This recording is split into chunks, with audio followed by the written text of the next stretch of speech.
वालेकुम वरहमतुल्लाहि वबरकातुहू। सलातुल ईद इंदल मालिकिया, उसका तरीक़ेकार आज हम लोग डिस्कस करेंगे। सबसे पहले तो ये कि सलातुल ईद का हुक्म जो है वो मालिकिया के नज़दीक सुन्नत मुक्कदा का है और अहनाफ इसको वाजिब कहते हैं।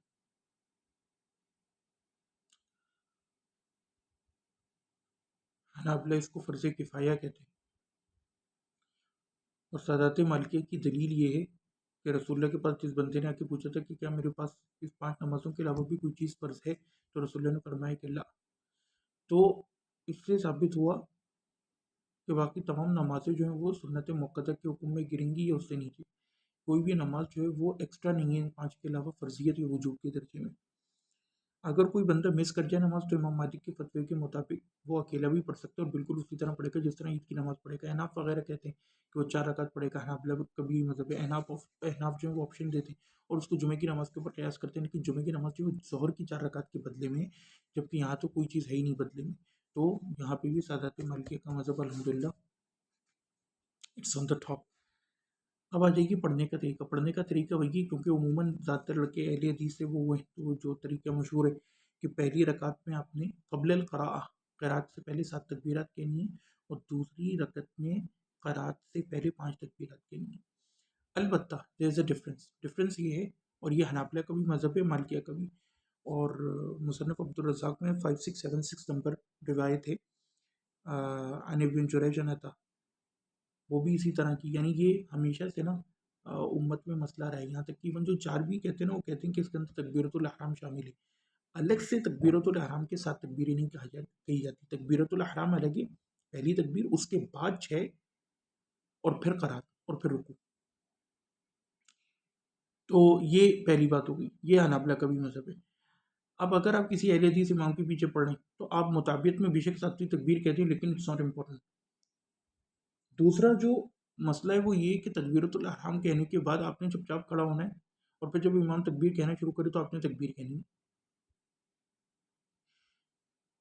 मालिकी मज़हब के मुताबिक चूँकि मरफ़ू हदीस कोई नहीं, यहाँ तक कि मौक़ूफ़ नहीं है हमारे पास, अब्दुल्लाह इब्न उमर से हमें अदिल्ला मिल जाते हैं कि जनाज़े की नमाज़ में तकबीरात जो होती थी उनके ऊपर रफ़ुल करते थे, लेकिन ईद की नमाज़ में हमारे पास किसी एक सहाबी से भी, यहाँ तक कि ताबी से भी कुछ नहीं मिलता।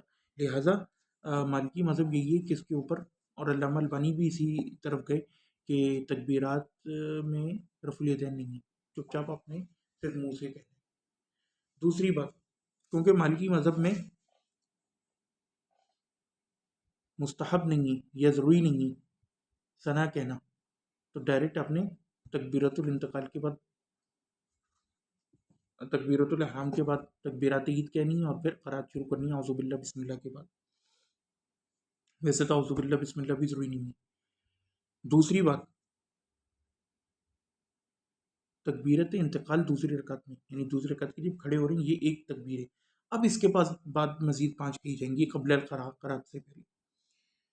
रफ़ुल यदैन इनमें नहीं होगा। अगर आप हाथ बांध के पढ़ रहे हैं तो पूरा टाइम हाथ बांधे रहेंगे। अगर हाथ खुले छोड़ के पढ़ रहे हैं, जो कि ज़्यादा मशहूर मज़हब है, तो आप जो है फिर हाथों को नीचे लटका रहने देंगे। तरीक़ेकार क्या है? पहले आप कहोगे तकबीरतुल एहराम में अल्लाहु अकबर, अल्लाहु अकबर, अल्लाहु अकबर, अल्लाहु अकबर, अल्लाहु अकबर, अल्लाहु अकबर, अल्लाहु अकबर, इस तरह 6 तकबीरत हो और फिर क़राअत शुरू होगी। और इसी तरह फिर 5वीं में जब खड़े हो जाओगे, उँगली के ऊपर आप गिन सकते हो। एक ये ऑप्शन है। दूसरी बात ये कि क्या इन बैन तकबीरतैन, इन 2 तकबीरों के दरमियान कोई ज़िक्र है? तो हनाबला के नज़दीक ज़िक्र है। अगर आपका इमाम आपको बहुत टाइम दे तो आपके पास ऑप्शन है, पढ़ लो फ़ारिग रोने से बेहतर है। अलबत्ता ओरिजिनल मालिकी मज़हब में तकबीरात नहीं, यानी इमाम अगर कोई बंदा बने मालिकी मज़हब को फॉलो करने वाला तो वो ना करे। क्यों? क्योंकि रसूलुल्लाह से साबित नहीं, सहाबा से साबित नहीं। एक ऑप्शन है। अलबत्ता कुछ ताबीन वगैरह से साबित है, तो इसलिए क्या कहते हैं, शायद इमाम अहमद ने भी इसलिए राय इख्तियार की।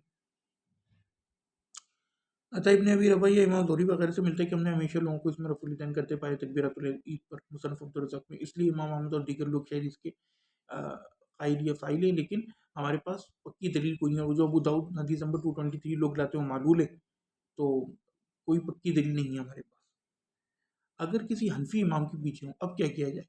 हनफी इमाम के पीछे तरीक़ेकार ये कि आपको मालूम है कि वो दूसरी रकात में रुकू से पहले कहते हैं तकबीरत, آپ نے یہ کرنا ہے کہ ایک تو حنفی امام کے ساتھ آپ نے 3 تکبیرات تو کہیں گے، پھر جیسے وہ قرات شروع کریں نا تو اتنی آواز میں کہ آپ خود سن سکو، کیونکہ مالکی مذہب میں قرات فاتحہ خلف الامام تو ویسے بھی نہیں ہے جہری نماز میں، تو آپ نے جو ہے ڈائریکٹ منہ سے اپنی 3 مزید تکبیرات کہہ لی، کیونکہ آپ کی 6 ہو گئی پہلی رکعت میں، تکبیرۃ الحرام تو ہو گئی نا، اس کو ملا کے مالکیہ کہتے ہیں 7 تکبیرات ہوتی ہیں اور 6 پھر ایکسٹرا۔ دوسری رکعت میں جیسے ہی آپ کھڑے ہو تو اللہ اکبر اللہ اکبر اللہ اکبر اللہ اکبر اللہ اکبر، 5 تکبیرات کی۔ اب جب امام تکبیرات کہے گا حنفی رکوع میں جانے سے پہلے تو آپ چپ چاپ کھڑے رہو، اور جب وہ چوتھی تکبیر کہے گا رکوع میں جانے کے لیے تو آپ اللہ اکبر کہہ کے رکوع۔ میرے خیال سے یہ تمام جو امپورٹنٹ مسائل ہیں اس نماز سے ریلیٹڈ وہ ڈسکس ہو گئے اور کچھ بچا نہیں ہے۔ عطا کی روایت جو اس کا میں ترجمہ کر دیتا ہوں، تو وہ کہتے ہیں کہ یوم الفطر میں جو ہے نا تکبیر وہ کتنی ہے، 13 تکبیر یکبرہن وہو قائم، کہ 13 تکبیرات ہیں، اور یہ سارت میں کہ یعنی جب وہ کھڑا ہوگا، 7 فی الرکعۃ الاولی، 7 جو ہیں وہ رکعت اولی میں،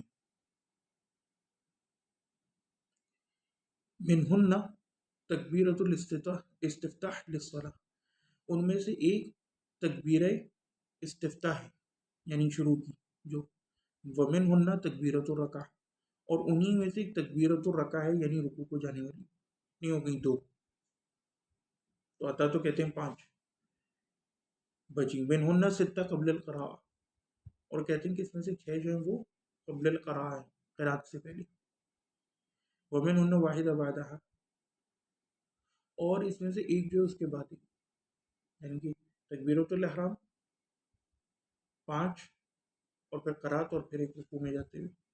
باقی ہمارے نزدیک سادات المالکیہ کی تکبیرۃ الحرام 6، اور حنابلہ کے نزدیک بھی پھر قرات اور پھر رکوع، اور پھر دوسری رکعت میں 6 تکبیرات، 6 تکبیرات، منہن تکبیرۃ الرکعہ، ایک تکبیرت رکعہ رکوع میں جانے والے، منہن 5 قبل القراء، اور ان میں سے ایک جو ہے وہ، اور 5 جو ہیں وہ قبل القراء، ٹھیک ہے، 5 قبل القراء وواحدہ بعدہا، اور ایک اس کے بعد یعنی کہ رکوع میں جاتے ہوئے۔ وآخر دعوانا ان الحمد للہ رب العالمین۔